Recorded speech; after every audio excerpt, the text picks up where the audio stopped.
What's going on, girl? How are you doing today? Hello, how are you? Yeah, thanks for doing this. I really appreciate it. I know you had to move a few things around right before we went live here.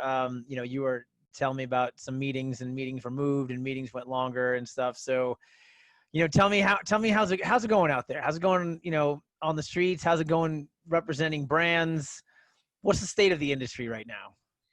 Yeah, I mean, it's going. We're definitely I think all of us are having to really get creative, Mm. on every angle of the industry. I can't even imagine what the bars and restaurants are experiencing right now, but we also had all of these plans, and now we had a moment when everything started to shut down, where we thought, oh, I think all of us thought that it was going to be just a little while, and now it's really gone on long. And so now I think it's very apparent that we really need to kind of put our thinking caps on and figure out a way to adapt and figure out what we're going to do moving forward. So it's been a lot of creative thinking and a lot of listening as well. So great learning experiences, and I have faith that we're all going to come out stronger on the other end. I hope so. So I guess for the audience, anyone that's going to tune in, why don't you just give just a quick background of, who you are, what you do, and, maybe some of the brands that you represent. So just give us a little overview of yourself.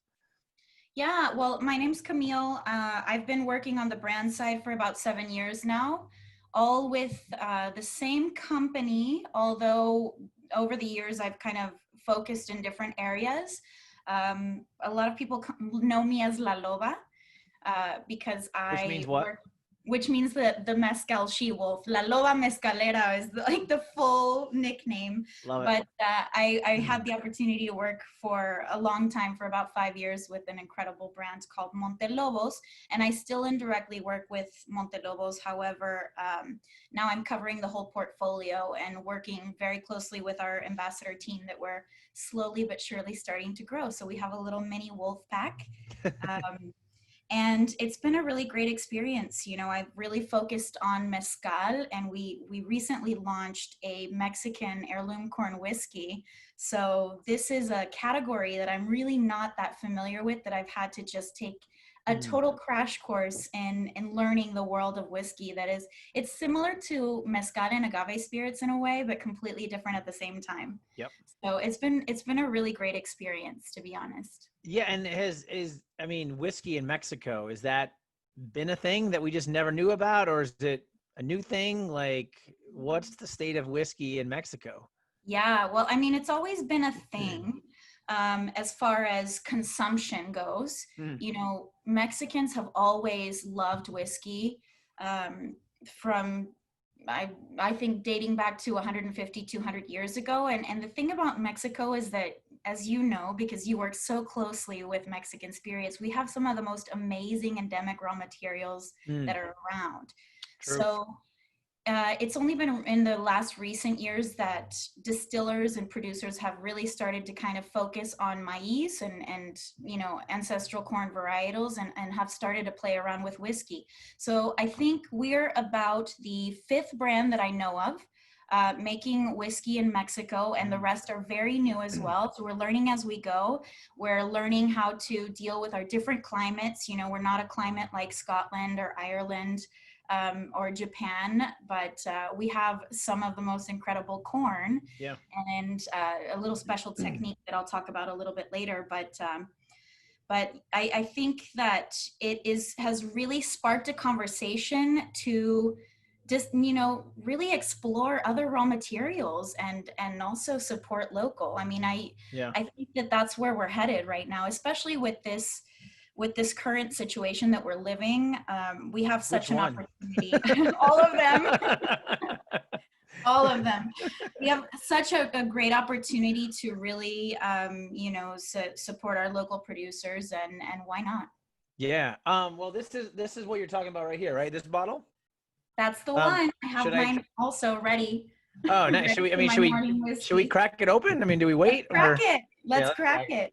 Thank you for sending this to me. I got it yesterday. I've been waiting to open it. I haven't opened it. I haven't smelled it. I was gonna ask you, did you cheat yet? But No, I'm not. I don't play that game. Although I did open the bottle of the corn liqueur you have, and it literally, it smells like a bourbon fermentation tank. Like when I would go to like the Woodford Distillery and they'd have the open vats, it's the corn, it's the fermentation. It smells like that. And so it reminded me of a good time in my life. I love it. So this is Abasolo? Abasolo. This is well, when you look at the bottle, you really, something that we do, what the company that I work for is called Casa Spirits. It's a very small company dedicated to really focusing on Mexican raw materials and embodying them for Mexico and the world to really discover unique proposals in spirits. So this one was all about taking that raw material and just kind of really bringing it to the world in a very traditional Mexican flavor profile. But the label and the package tells you a lot about the product. So Abasolo, el whisky de Mexico, the whiskey of Mexico. Abasolo gets its name because this is an homage after the town where we have our distillery. We also are the first 100% dedicated whiskey distillery in Mexico, which is really exciting. Wow. And I have a couple slides if you would like to see some photos of the distillery. Sure. Yeah, definitely. But this is really cool because it's located in a super high altitude. It's about 7,800 feet above sea level. So it makes it one of the highest whiskey distilleries in the world. You're interacting with this really unique climate in the state of Mexico. The town's old world name is called Jilotepec de Abasolo. About 100 years ago, it changed to Jilotepec de Molina Enriquez. So we're paying homage to this region that has always been known for the type of corn that we're using. And it's this variety that you see right behind me. It's called Cancun. Nice. So there's nothing done to this corn. It's not genetically, it's just zero. It's non-GMO corn. This is a corn variety that is typically used for a dish that I absolutely love called pozole, and I'm sure you've had it. It's the soup dish, but this corn variety, cacahuacintle, it's a Nahuatl word, and part of its name comes from cacao because the kernels were so large that they thought that they were pods. They looked like cacao pods. But this is it's a really generous variety of corn used. It's like a hominy style corn used typically for pozole that just has this really rich, sweet, beautiful flavor. And then what we do is we are adding a really unique process, which is called Nixtamalization. If there's any chefs watching, they'll know what I'm talking about. But this is a very typical process for the tortilla industry, where you slow soak the grains and you're breaking down the outer shell, the pericarp, so that you're exposing all of that flavor of the ancestral maize. Wow. All right. I'm getting in there. Can we cheers? Get in there. Salud. Salud. Oh, wow. That's corn. It's very corn forward. And this is a very young whiskey. So there's, we get asked frequently, or we have been getting asked since we launched in May. There's no age statement. The laws in whiskey in Mexico are still very, very broad. Nice. But this is aged for 24 months, an average of 24 months in second use bourbon oak barrels. Okay. And it's really not so much about the aging as it is about the raw material that we're using, the process that it goes through. And this distillate before aging is incredible. It's, I've heard some comments, some people say sometimes that it tastes a little bit like a liquid tortilla. Yeah, it's not, listen, everyone's coming out with a new whiskey and they're like, it's the new whiskey. And I usually have it. I'm like, God, it's so young. Whatever, I drink 6 to 8 year old bourbon. You're a whiskocho. Yeah. So when I taste some young whiskeys, I'm like, whatever. But this is, it's kind of like some honey note. It's really like a smooth whiskey. And it does have I don't know if you can see it, but it really has a nice color to it. And I really thought I wouldn't get much flavor to it. Because a lot of young whiskeys just, you're like pulling for the young whiskey, but then you're like, all right, just talk to me in 3 to 5 years. But this is super nice, and it's got like some nice sweetness to it, and I mean that in like a good way, and just it's super smooth and super drinkable. It's really nice, like really nice. I'm pleasantly surprised, and I don't mean that in a bad way. I mean it in like like I said, sometimes just young whiskeys just aren't there yet. But this feels like it's already something. What you say, 24 months? It's about 24 months. Wow. And I think it's, it's really interesting because there's not that many Mexican whiskeys on the market right now. I'm sure that there's going to be more coming soon, and even other Mexican spirits as we've already seen. But it really has opened up a dialogue to explore other raw materials and processes, which I really like. We're not the first Mexican whiskey. There's a couple brands in the US market here that I love as well, that are completely different and made in different regions, that I think is something to really note about Mexico, how regionality is so important and can be so diverse. But I think it's really exciting how it has opened up that dialogue, and for people to kind of come back and start talking about what they're doing again, which I think is really exciting. That's awesome. How did you get into this industry? Like, what's your, you've been representing brands for 6, 7 years, 8 years, and then you were bartending before that. Like, I mean, a lot of people, everyone kind of has their own story of how they got into the restaurant industry. They were doing this or they were doing that. But like, how did you want to get into it? Did you fall into it? Like, kind of, what was your story? What's your path? Yeah, I mean, I actually, before I got onto the brand side, it's funny how the worlds always connect, is I was managing for several years before I got onto the brand side, which in hindsight gave me a lot of the foundational skills that I use today in my role as an ambassador, because you've done it all as well. That's why I feel like our paths are very aligned in the fact that you have event planning and execution skills, management skills, ambassador skills. And it's really important to have some sort of admin know-how to do this role on the brand side. It's just it certainly better. Helps. It really helps. It's just better for planning, for strategy, for concept development, and all of that stuff. And I started as a bartender in Miami. I lived in Miami for 6 years. So nice. I grew up in Cancun. I am Mexican American. My father's Mexican and my mother's American. And I grew up on boats and the beach, and in Cancun. That's where you. In Cancun, yeah. Yes. And really surrounded by the tourism industry. So hospitality was always really, in some shape or form, around me. And I always wanted to do something with performing arts. So I think that I kind of found, when I started working in the bar, an outlet to be around people, connect the dots. I love to introduce people that I've met that I think, would connect on some level to each other.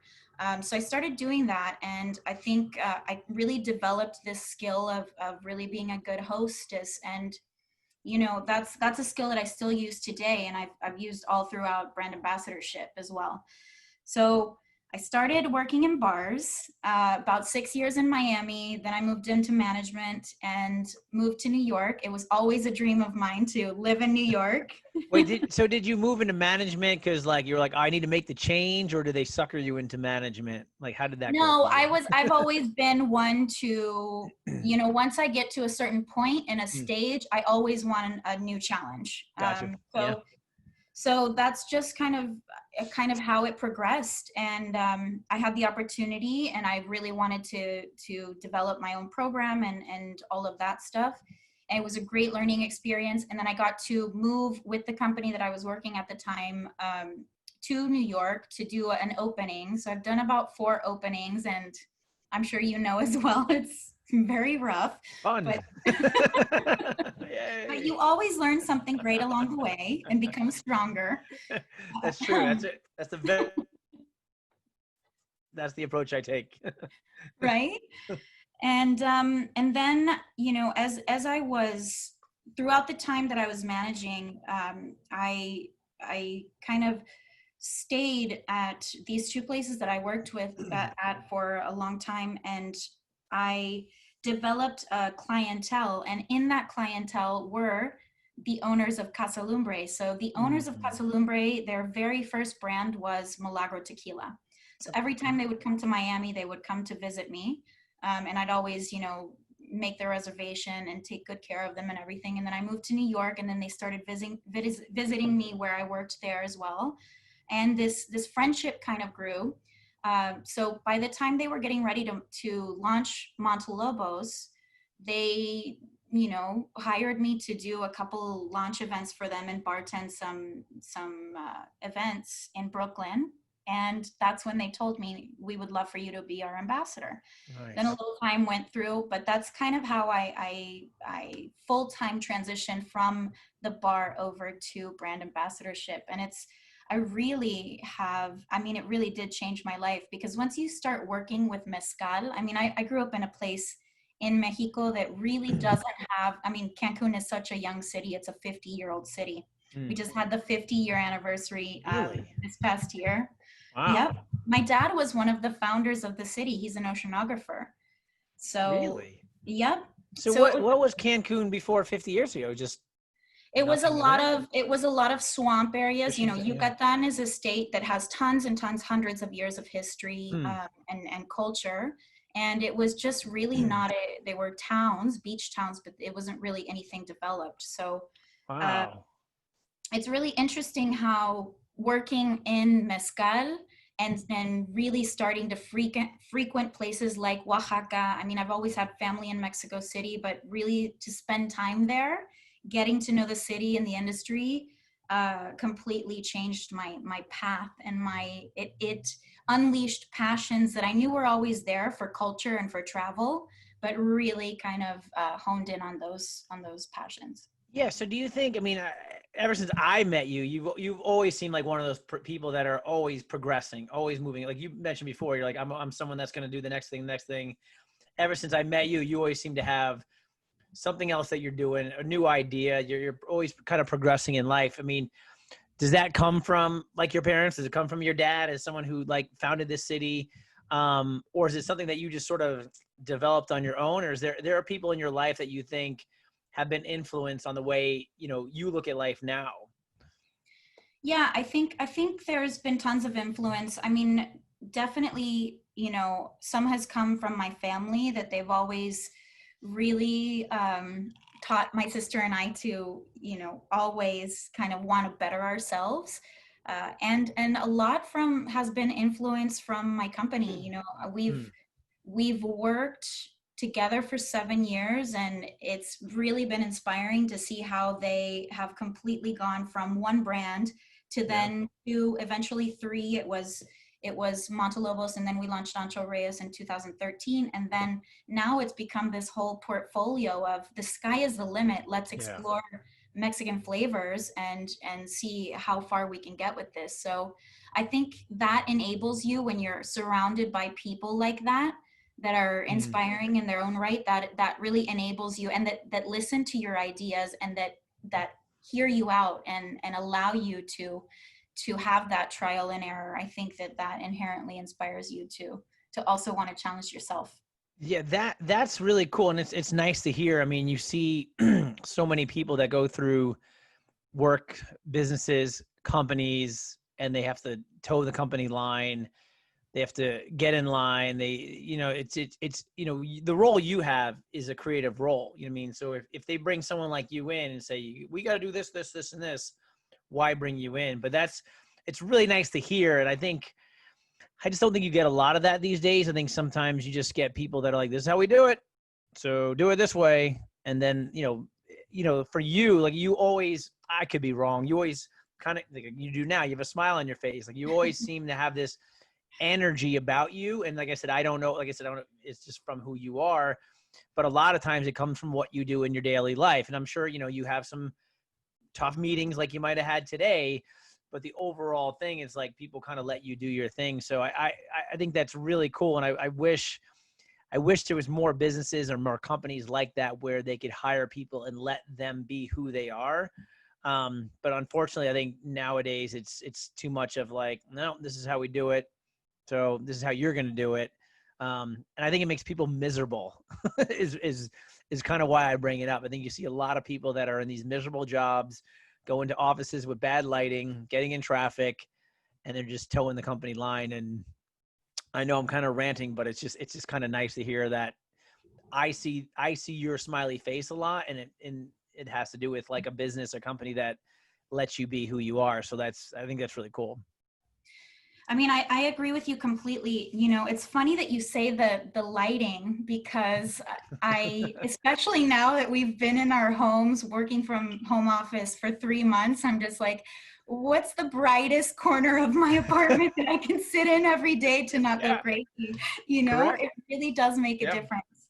But I think you're absolutely right. And you don't have all the answers. If anything, working for, you know, a new maybe startup incubator company is challenging, because you don't have the foundation, so you have to create them and you have to trial and error them, you know? Yeah, right. So it's really challenging, but with that said, it does adapt your mentality to always think solutionary and positive in a positive manner.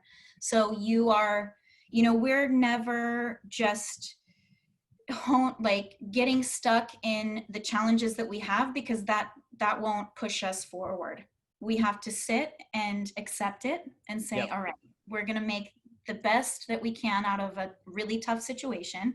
We don't have the big resources that other companies do. We don't have, you know, all of the staff that other companies do, where I can just send an email to somebody and say, hey, get this done. Oh no, it's actually me. There's a funny word in, and you know, it's funny because I think a lot of mezcal entrepreneurs and brand owners can relate to this, because there's a word in Spanish, in Mexican Spanish, that we say that it's called todo logo. You're an everything man, essentially. You know, you do everything. I look at, you know, colleagues like William Scanlon, who has started his own importer company, and you know, and these really small importers and small mezcal brands. I mean, they literally are the ones. Arik Torin is another one who started Fidencio from the bottom. Yeah. You know, and he was the ambassador. He was the CEO. Yeah. So I think it, if anything, it really makes you develop these skills. And I also really try to be always cognizant of, you know, listening to our team and listening to what they're seeing and what they're feeling, because if we don't have a team that trusts us and we can't put our faith in them, then you know, we don't have anything. So yeah, well, I think that's really cool. And I think sometimes, and maybe you agree or disagree, but sometimes when companies become so big that they just keep passing the job to other people, to, you know, like we do events together. I know you, I know Jen. It's you guys, you girls, that you show up and you do it. You set everything up. You know what I mean? You might have a helper with you, you know. Salvation. Yeah, you have like Alex, or you got Julio from Wayland. You got somebody with you that's helping you out, and that's it. And then there's other companies that come in, and there's, you know, I've had 9 emails with all these executives, and then there's a whole team I've never even met, and they come in, and it's weird because you are so much more organized than they are. It's unbelievable. Like, they have this whole team of like 15 people, and they're running around, and it's the little things that they forget. They'll be like, hey, Walt, do you have any agave? Hey, Walt, do you have any lime juice? Hey, Walt, you know, you guys are like, just, yeah, we're good. Or you might be like, hey, Walt, it's windy out here. Does your wife have a rope that you can help me tie something up? Where we can tie it up on the top. Because we have this crazy idea we want to bring to life. Exactly. But no, I mean, sometimes, like, I think it's just, you know, sometimes when the team is small, the team is mobile, the team is creative, the team can move quickly. The big company, sometimes it's got to go through so many layers. And by the time it gets like, you know, someone says yes to it, it's 6 months later and it's irrelevant, and you're just kind of going over and over again. So I know your team probably wants to get to a point where it's super big one day, but it's cool that they have this kind of small team. And I know for you, you're probably like, I'd like to take an extra hand or two from time to time. But I don't know, from my eyes, seeing you come in with your small team, you know what you're doing, and you set up, and you guys are good and good to go. So my hat's off to you. Well, thank you. I mean, I definitely have always been, organized to some extent. Jen is amazing. I could not do any of your events without her. But I think also it helps a lot when you love what you're communicating every day, because at the end of the day, we are communicating Mexico, its diversity, its colors, and I love our portfolio. And I know Jen loves our portfolio, and we're excited about what's to come. So all of those little obstacles that we have along the way, they're not, we have to remember that it's not a huge problem. Yeah. Everything has a solution. It might not be the solution that you wanted, but there's a solution to everything. And I remember this saying that one of my teachers told me once. This was years ago, and I never forgot it, was that the leaves are all up in the air right now. Because I used to be very passionate and very sensitive, and I would just things would eat at me, situations that I couldn't change. So over the years, I've just really remembered this saying that all the leaves are up in the air right now, but they have to come down. Remember, this is just a moment. The leaves are going to come down, and you're going to get through it, and we're going to learn something great. So I really think that has been our outlook on the whole pandemic situation, and then the protests and everything that's going. I think it's an opportunity for us to learn a lesson.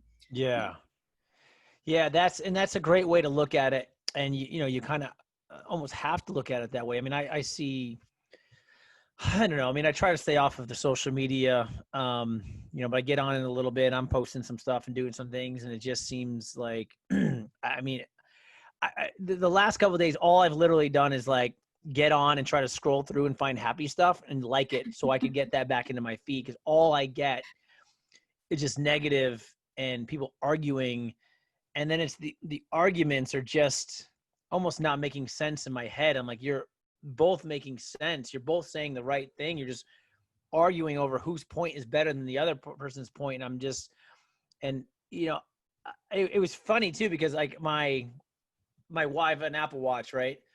And I was on Facebook and it told me to breathe. And I don't usually get that kind of message. I'm usually pretty good.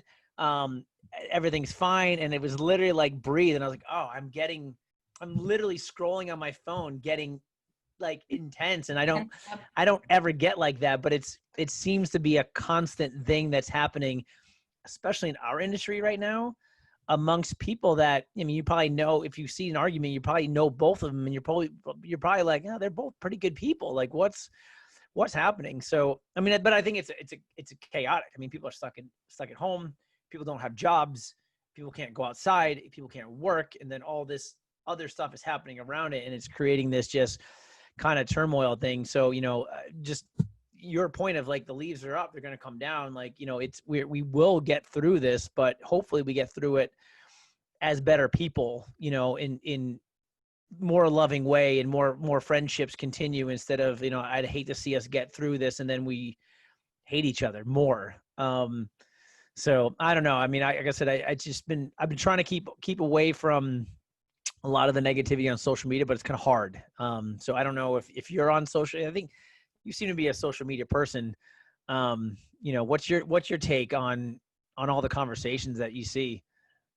I mean, I'm totally with you. I think it's been very challenging to not get sucked into it on some level. But I definitely, this past month, I had to take a pause myself. Yeah. Because one, I felt that it was kind of insensitive with everything else going on to, keep talking about work. Yep. And two, I also realized that I've never felt like I was, a racist person in any level. I mean, I am bicultural, and that comes with its own challenges. And I can't even imagine, you know, what everybody else has been feeling over these many years of this building up. So I felt that it was my place to just sit back a little bit and listen and learn.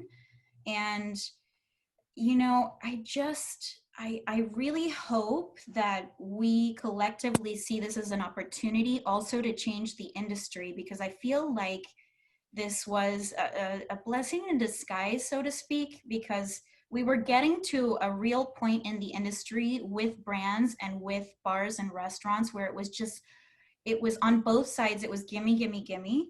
So how can we, you know, as brands, figure out new ways to help the on-premise adapt, because they don't have the resources and they don't have the tools. So how can we listen, hear people out of what their struggles are and what they need, and how can we help, you know, provide some new ways to work moving forward? Because I really think it has to be a give and take, and it hasn't been that for so long. It's always been the big brands get the you know, the early bird, and then the little brands stay behind, unless you are a concept that focuses on that. So Yeah. that's Yeah. And really and we, what. you know, like I said, when brands have kind of done it to themselves because they just spend, spend, spend, spend, spend. And I, you know, I'll age myself.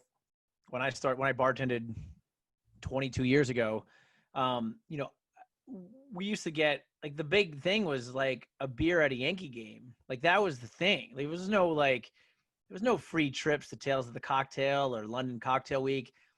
It was, you got tickets to a Yankee game, and then maybe you got a beer or two. Like, that was the thing. And then it's sort of escalated from there. And I think some of the people in the industry today, they're like, you know, I've seen even when brands donate $1 million, $2 million, $5 million.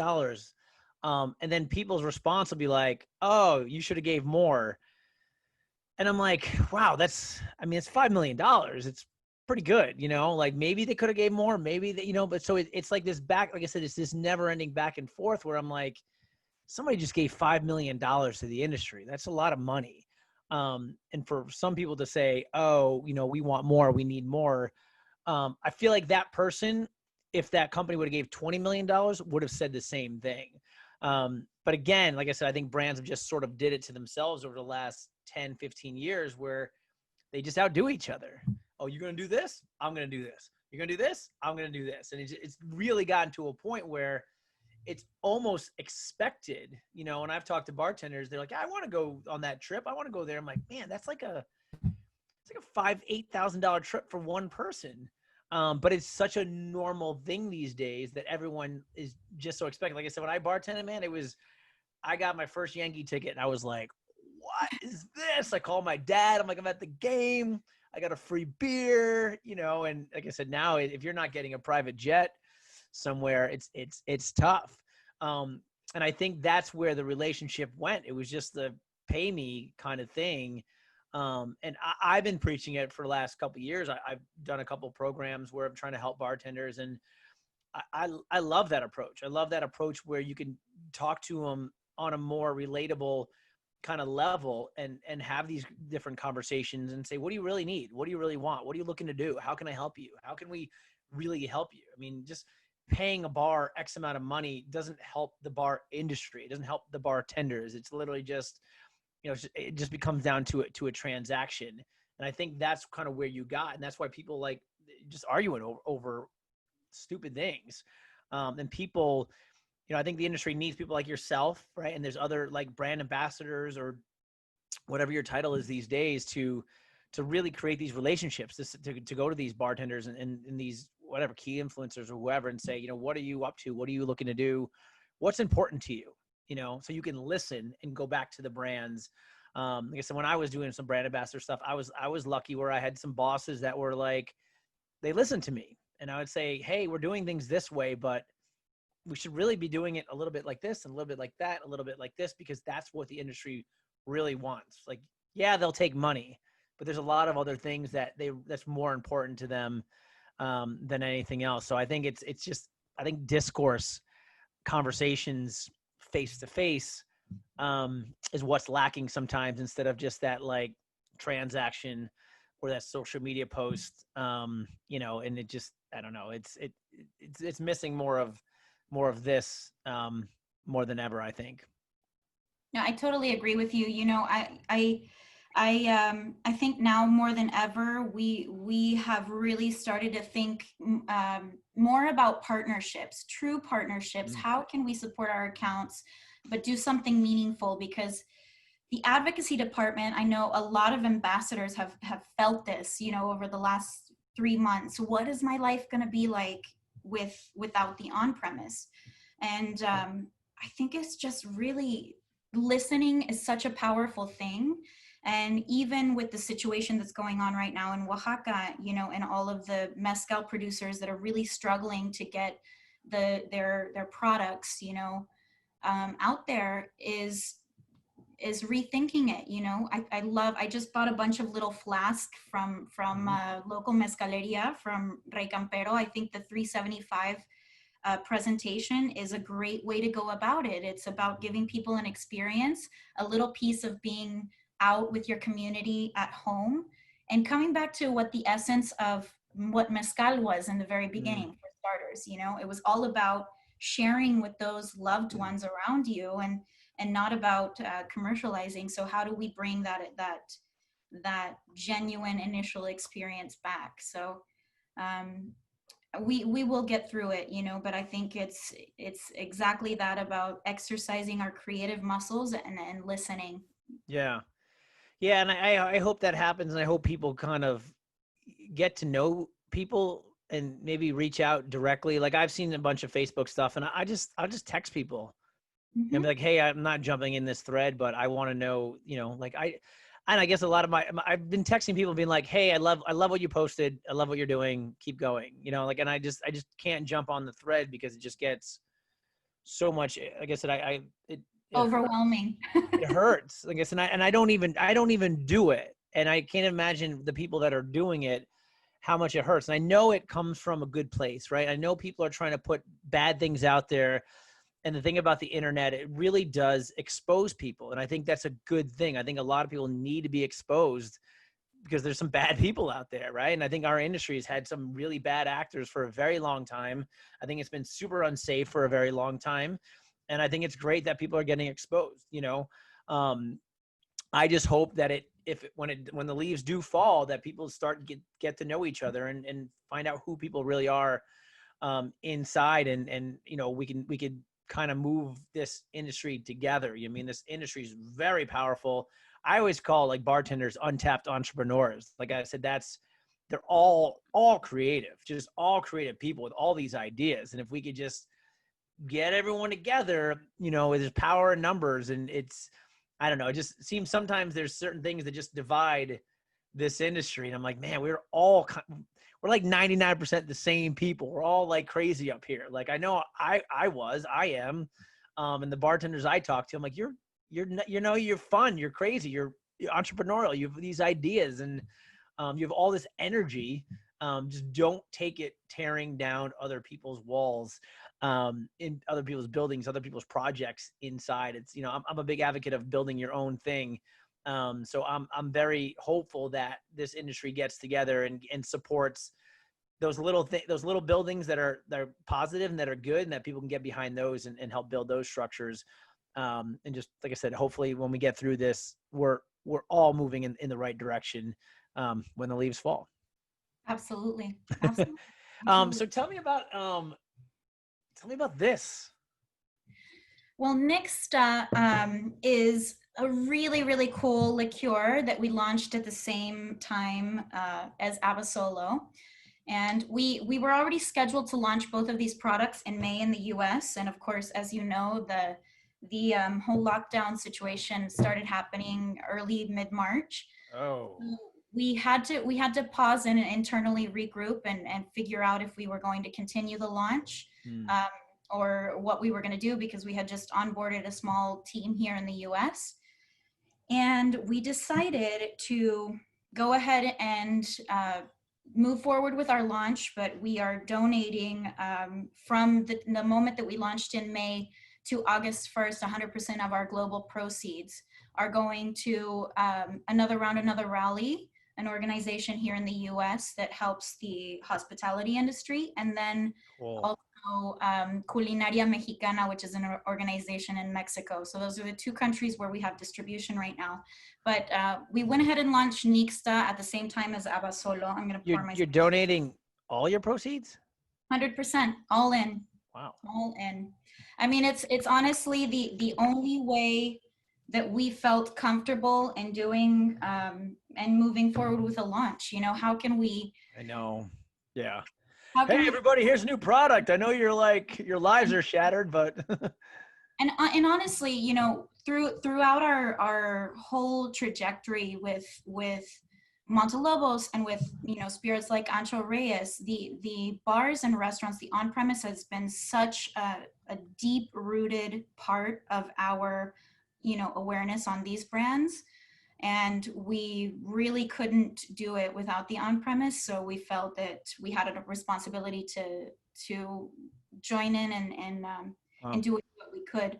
So Nixta is made in the same distillery as Abasolo, and this is a liqueur that uses the base of the unaged distillate from Abasolo. So you have that same cacahuacintle corn. It's 100% ancestral variety, and then we're nixtamalizing it, which means this is a slow soaking cooking process where we're adding in a big alkaline solution bath to slow cook it for about an hour, 2 hours in this solution that's only water, warm water, the grains, the maize, and then a little bit of cal viva, which is essentially, it's a calcium chalk. So it's breaking down that outer shell that's getting soaked after that for 12 hours. So you're really just kind of exposing the grain. And then we're going to let that dry and we're going to toast it. So imagine that whole process. Imagine when you break open a freshly kind of heated tortilla, the way that it just kind of completely fills the air with that incredible maize smell.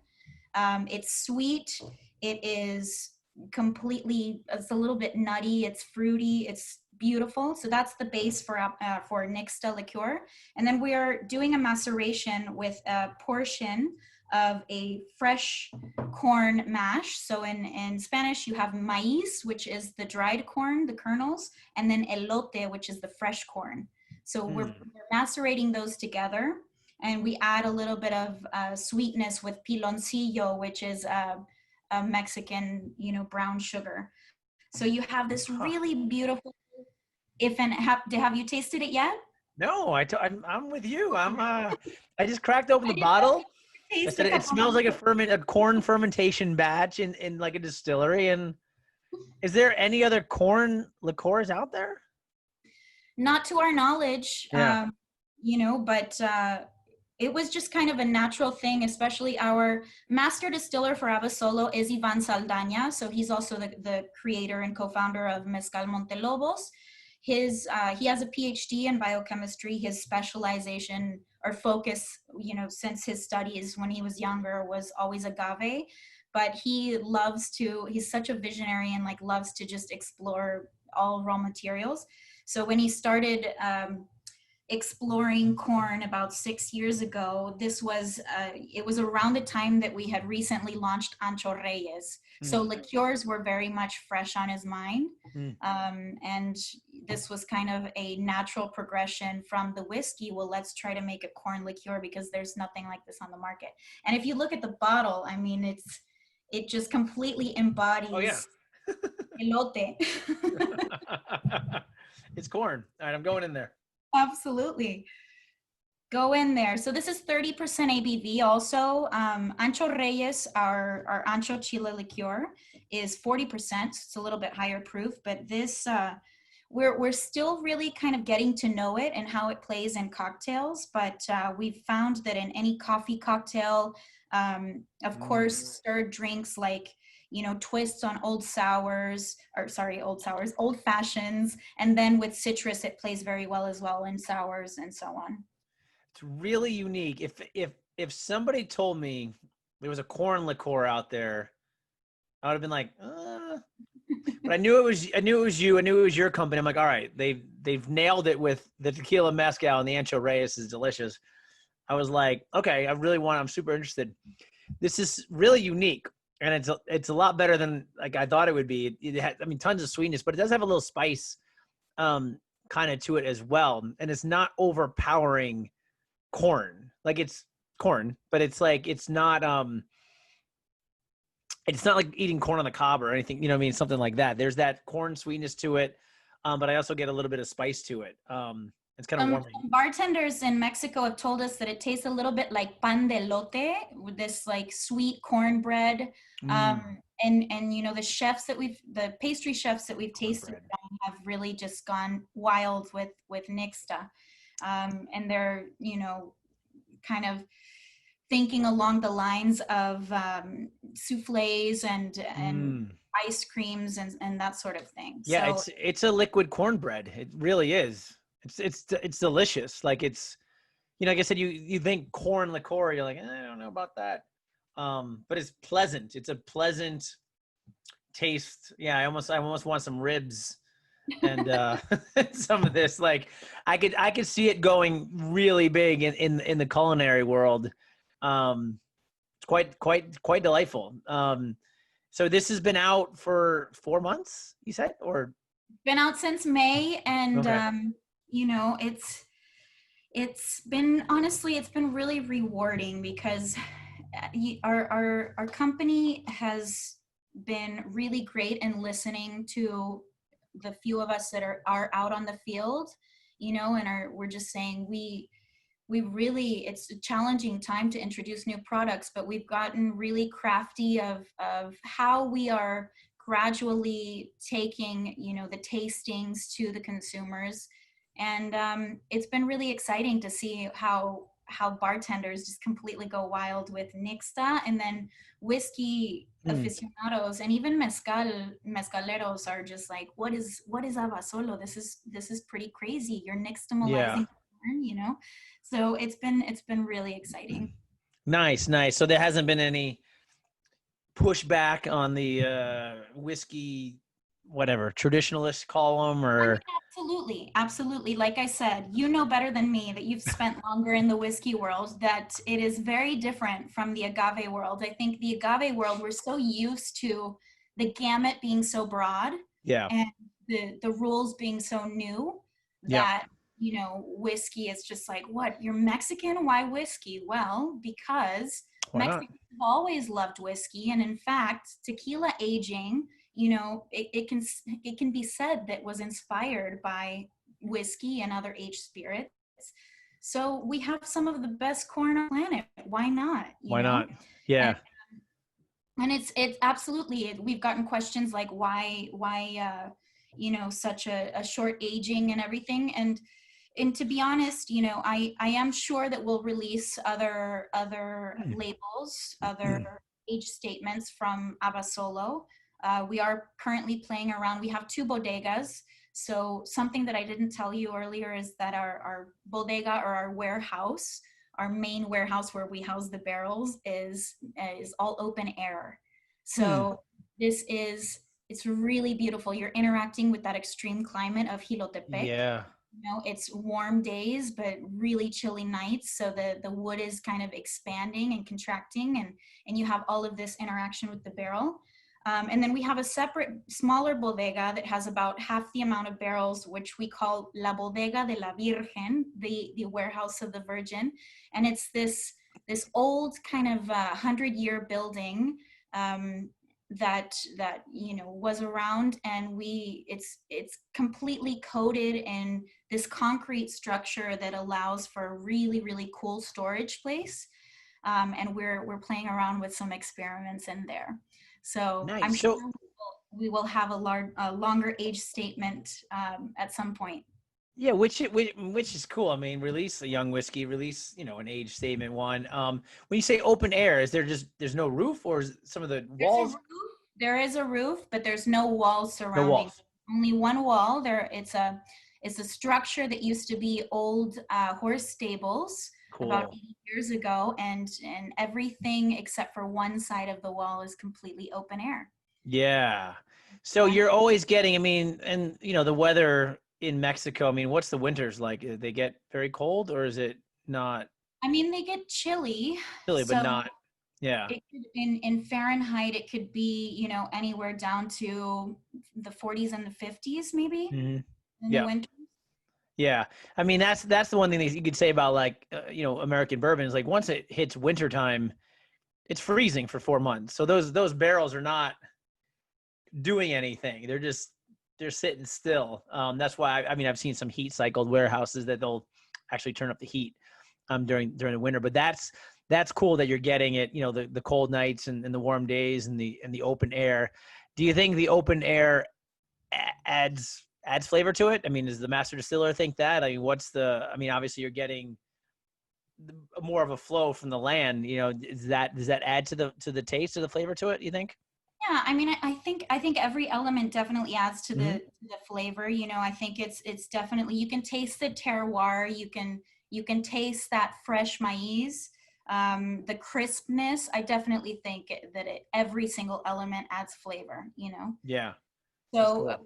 one of my favorite cocktails, and I will have to send you a bottled version of this Okay. soon, is we just make a kilo old fashioned. So it's essentially no sugar added. We're using the sweetness of the Nixta. So it's Mm. Abasolo base, a little bit of Nixta liqueur, and then bitters with some citrus that just really, it's completely different from your typical old fashioned.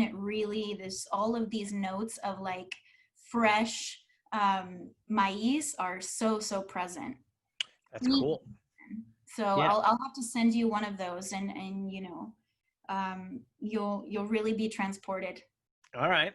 to the state of You can Mexico. send me anything anytime you want. I've no problem getting gifts from you at all.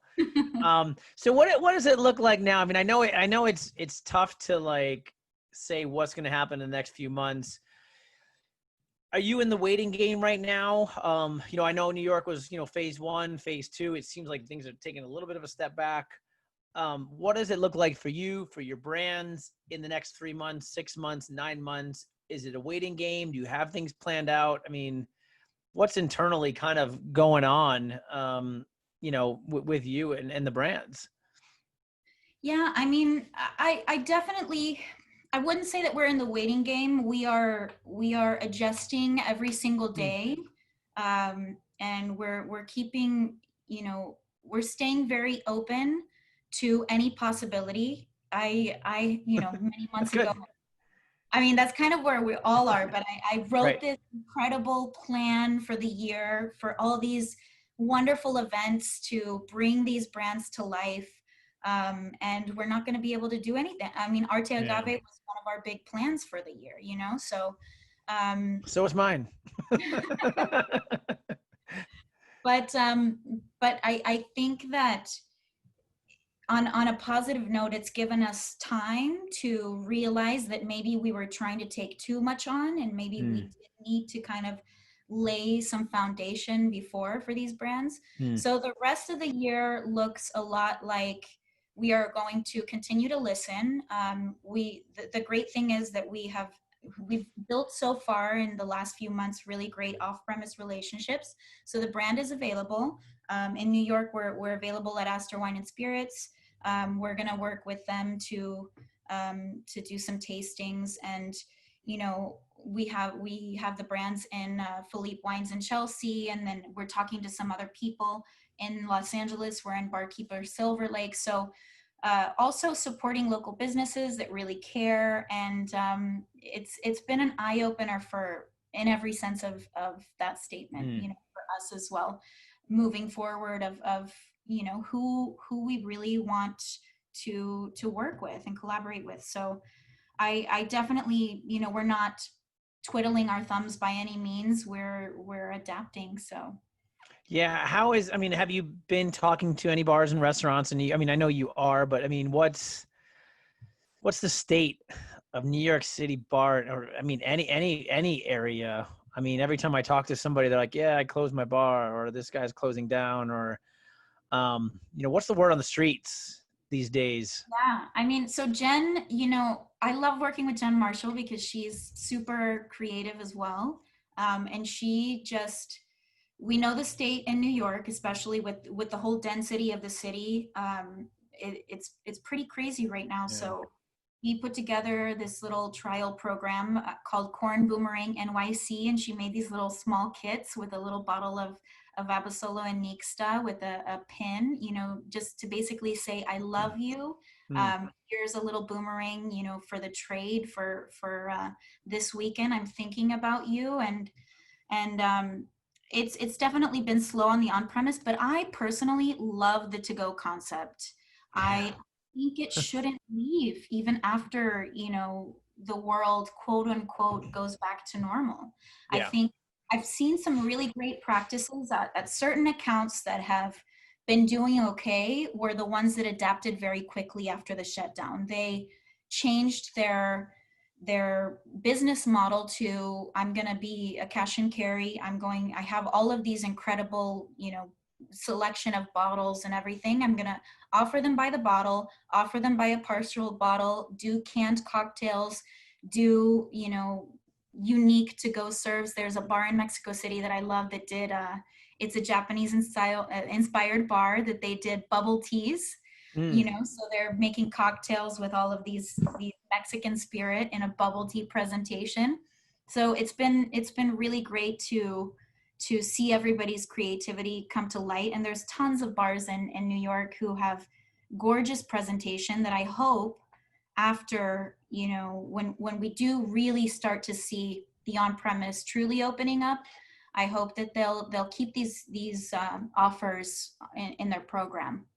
Yeah, I mean, I hope so too. I mean, it's like, you kind of get to a point where you're like, I think everyone worries, like, oh, liquor on the streets of New York. I'm like, listen, Friday, Saturday night, everyone's hammered on the streets of New York anyway. Like, what's really gonna happen? You know what I mean? Like, so I think people have these old laws and these rules from whatever 100 years ago, and then you start doing it, and you're like, oh, it's kind of cordial out there. You know what I mean? It's kind of nice.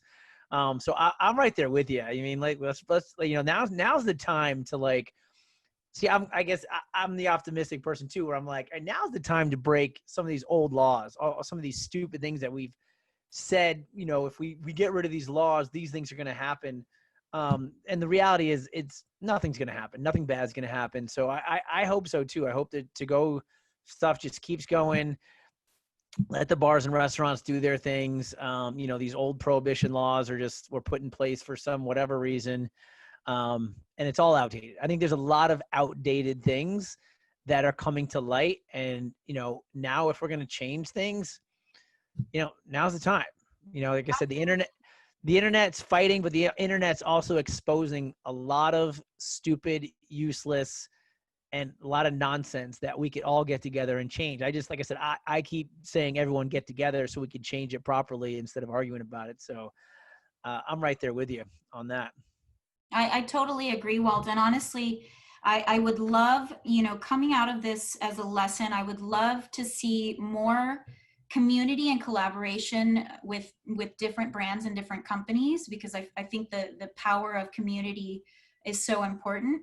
And we can help get out of this even better. So whether that means any function of, one specialty, whether it's media, providing courses to on-premise, and how to get their business out there, digital courses, classes, we're going to, some of these practices that we're already seeing right now, or I don't think they're going to disappear now that we know that it's so easy to send samples or not, and conduct a virtual session or tasting and without having to travel somewhere. Then some of these practices are definitely going to stay. So no, and it's almost good. You have to adjust, and I think a lot of the adjustments are going to stick around. So well, cool. It's been an hour. I don't want to take up most of your day. I mean, I know you probably have more meetings to go to. So real quick, are these all in Are they in 50 states? Are they, where can people find these So products right now now? we're in 6 states in the U.S. You can find Abasolo and Nixta in California, Texas, Colorado, Illinois, Florida, and New York State. And yeah, like I said, we have pretty good off-premise distribution, but anybody can also just send me a message on Instagram. My Instagram is La Loba Alfa, and I will let you know where to get it, or to our brand pages as well, Abasolo Whiskey and Nixta Licor. And we'll get right back to you. So we're super excited, and just really, really eager to share some drinks very soon. I agree with you on that one. Well, listen, I I really do appreciate your time, and I know we talked about some liquor, we deep dived into some serious stuff a little bit. You know, I just want to say I appreciate you, and I appreciate what you do and what you do for this industry, and you know, keep your voice going. It's really really needed right now. So you know, whatever you're saying, whatever you're doing, keep it up. You know, and get people around you, and keep going in the right direction, because we need more people like yourself leading the way in life and in this industry. And like I said, when the leaves do fall, we're gonna be better because of people like yourself. So keep it up. And like I said, thank you again for taking the time from your day long meetings to having this chat with me. So I appreciate you. Thank you so much, Walt. All We'll right, see you everybody. soon, I hope. We'll see you. We'll see you again. Thank you, Camille, and appreciate it. Thanks for joining us. Thank you.